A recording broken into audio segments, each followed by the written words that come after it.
O julgamento do presidente Jair Bolsonaro no Supremo e demais aliados, a chamada trama golpista, na minha visão um golpe imaginário, que o Alexandre de Moraes imputa ao presidente e mais alguns, e está votando o Luiz Fux. Nesse momento vai para o intervalo. Verdade que está claro já o voto do Luiz Fux. O Fux votou nas preliminares, aceitando as preliminares, e com isso, caso ele fosse vencedor, porque não vai ser, nós sabemos, iria encerrar tudo, não teria aí nem julgamento. Já na questão das preliminares, que vem antes, obviamente, do julgamento, seria encerrado o caso. E, consequentemente, estaria livre aí tanto o Bolsonaro quanto os demais. É o que vai acontecer? Não é. Então, o que acontece agora? Rapidamente aqui, um resumo dessa manhã para você entender. Luiz Fux vai voltar, daqui a 1 hora, vai encerrar o seu voto, ainda hoje. Por tudo que até aqui ele vem falando, se não tiver uma surpresa na reta final, já que ele pode falar de uma coisa e lá no final ele votar com outra, é possível. Mas não acredito que vai acontecer, acredito que ele vai votar pela absolvição de todos ou por alguma pena muito pequena em relação a um ou outro delito. Agora, por exemplo, ele estava falando a respeito de dano ao patrimônio. E ele também afastou várias questões referentes a isso, assim como na questão de uma organização criminosa, que não tem pé nem cabeça essa vinculação. E ele, por A mais B, como se estivesse explicando para uma turma de primeiro semestre de faculdade, ele falou demoradamente a respeito do assunto. Então acredito eu que ele volte para votar pela absolvição de todos os acusados nesse caso, nesse processo esdrúxulo e absurdo. Vai resolver o quê? Vai ficar 2-1.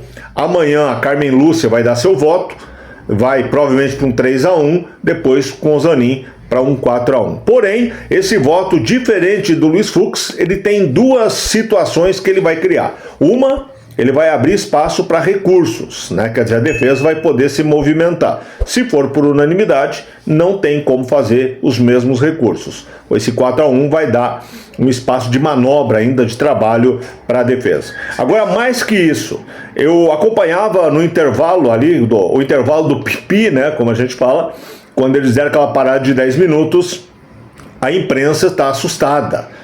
A grande mídia se assustou com o voto do Fux. Falou, a gente imaginava que ia ser divergente, mas não que ele ia trazer tanto embasamento. O voto dele foi um voto muito duro. Agora, quando você ouve a imprensa, a grande mídia, falando que um voto justo é muito duro, quer dizer, o voto injusto é que seria bom, gente do céu, que momento que nós estamos vivendo, em que situação que a gente está. Mas enfim, ele voltando, ele vai concluir seu voto, ele abriu o espaço já, como eu disse, mas o mais importante, ele vai dar margem para muita discussão.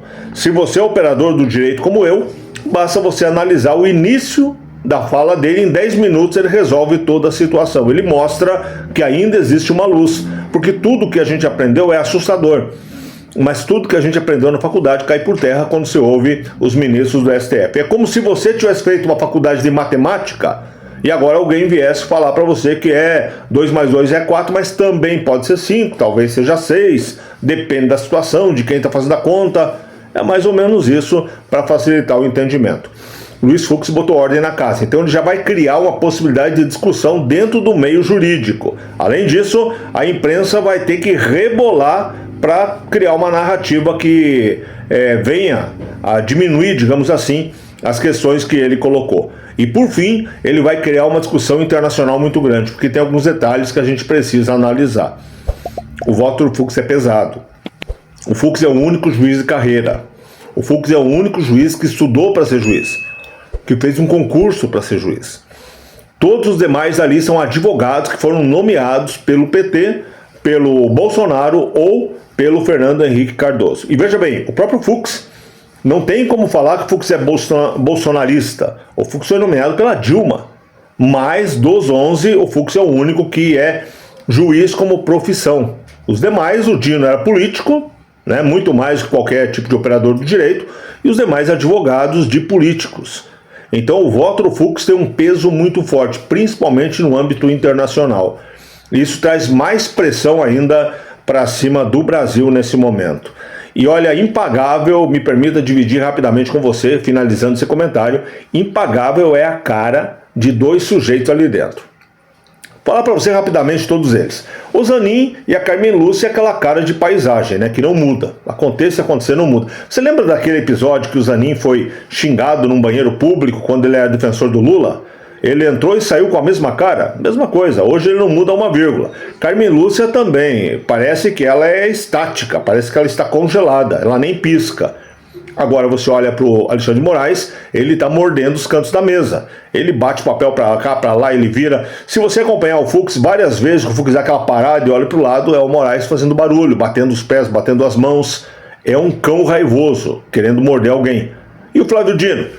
Flávio Dino é uma figura, hein? Eu não sei o que o Flávio Dino está fazendo lá no STF. Na verdade, eu também não sei o que ele fez na política, não sei o que ele está fazendo na terra. Ele está no celular. Eu acho que ele está jogando paciência durante a manhã toda. Não tem sentido. É um cidadão que ontem ele fez todo o operador de direito passar vergonha quando ele foi contar piadinha, dar risada no seu voto, mostrando que seriedade não faz parte do vocabulário dele, nem da sua índole.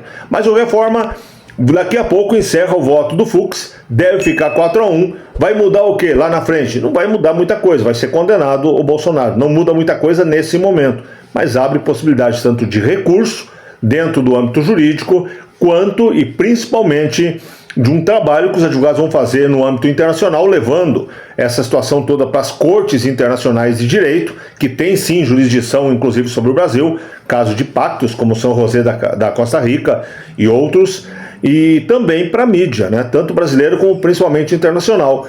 E mais uma vez fica claro o absurdo jurídico histórico que está se cometendo no Brasil.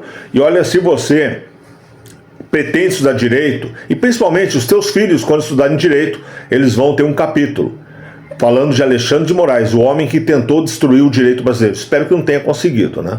Porque existe um direito e outro direito à visão de Moraes, que é completamente diferente. Vamos ver qual deles será o vencedor. De qualquer forma, repito para você, hoje é só o voto no Fux. Amanhã tem a Carmen Lúcia, depois tem o Zanin. E a gente vai saber como fica essa situação toda. Bolsonaro vai ser condenado? Acredito que sim. É justo? Jamais. O processo não deveria nem ter começado. Hoje, inclusive, no final dessa primeira parte do voto, agora há pouco, o Fux falou do homem do relógio, né? Não citou os nomes, mas falou do caso. Como o Bolsonaro pode estar sendo responsabilizado, ainda de forma dupla, pelo homem do relógio, que derrubou o relógio. O Bolsonaro nem no Brasil estava, mas ele está sendo condenado em 2 pedidos, e é para somar as penas mesmo, foram pedidos pelo PGR. PGR também vai entrar para a história como o pior PGR que nós já vimos aqui no Brasil. Inclusive, lembrando, né, o PGR, que foi uma escolha do próprio Moraes, que foi imposta ao Lula, que era PGE, que é procurador no âmbito eleitoral, também quando o Moraes era presidente do TSE. Quer dizer, é uma turminha que está sempre junta. O que vai acontecer na sequência, saberemos daqui a pouco. Grande abraço, beijo no seu coração, Deus abençoe muito você, sua casa, sua família, e no final do voto do Fux a gente volta a conversar. Até lá.